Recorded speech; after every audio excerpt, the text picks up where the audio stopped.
അതെ, ഞാനിന്ന് ഹൈഫയ്ക്ക് പോവാ കേട്ടോ. ഞാനും എൻ്റെ ഒരു 3 കൂട്ടുകാരും കൂടെ ഉണ്ട്. അപ്പോൾ എൻ്റെ റൂമിൻ്റെ അവിടുന്ന് 30 കിലോമീറ്റർ ഉണ്ട് ഹൈഫയ്ക്ക്. അപ്പോൾ ഞങ്ങൾ ബസ് കയറിയിട്ട് ഇങ്ങനെ പോവുകയാണ്.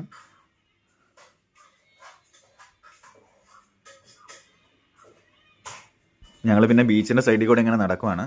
ഒരുപാട് ദൂരമുണ്ട് കേട്ടോ, ഒരുപാട് നീണ്ട് കിടക്കുന്ന ബീച്ചാണ് കേട്ടോ. അപ്പോൾ ഞങ്ങൾ ഒരുപാട് നടന്നു. ബീച്ചിൻ്റെ സൈഡിൽ കൂടെ കേട്ടോ ഈ ട്രെയിൻ പോകുന്നത്.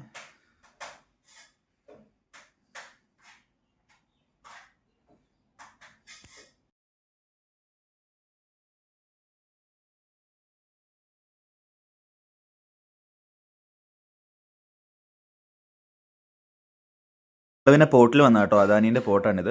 വലിയൊരു ഷിപ്പ് കിടക്കുന്നുണ്ട്, ഒരുപാട് ഷിപ്പ് കിടപ്പുണ്ട് കേട്ടോ. പക്ഷേ നമുക്ക് അങ്ങനെ അങ്ങോട്ട് അധികം കയറാൻ പറ്റാത്തതുകൊണ്ട് പിന്നെ ഞങ്ങൾ സിറ്റി സെൻറ്റർ മാളിൽ വന്നു, കുറേ കാര്യങ്ങളൊക്കെ പർച്ചേസ് ചെയ്തു. ക്രിസ്മസിന് ഇവിടെ നല്ല പരിപാടികളും കാര്യങ്ങളൊക്കെ ഉണ്ടായിരുന്നു കേട്ടോ.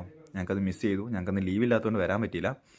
പിന്നെ ഞങ്ങൾ അതിലൂടെ കുറേ നേരം നടന്ന് ഫോട്ടോയൊക്കെ എടുത്ത് അടിപൊളിയായിട്ട് നടന്നു. നല്ലൊരു ദിവസമായിരുന്നു, കുഴപ്പമില്ലാത്തൊരു ദിവസമായിരുന്നു. ഞങ്ങൾ ഹൈഫയിലാണ് കേട്ടോ. പിന്നെ അങ്ങനെ ഒരു ക്രിസ്മസിനോടനുബന്ധിച്ച് ഇവിടെ ക്രിസ്മസ് നല്ല സെലിബ്രേഷനും കാര്യങ്ങളെല്ലാം നടന്നായിരുന്നു. അപ്പോൾ അതിൻ്റെ ഡെക്കറേഷനൊക്കെ ആയിട്ട് രാത്രി വന്നാൽ നല്ല മനോഹരമായിരിക്കും കാര്യങ്ങളൊക്കെ ആയിട്ട്. ഇത് കണ്ടോ, അതാ വലിയൊരു ക്രിസ്മസ് ട്രീ.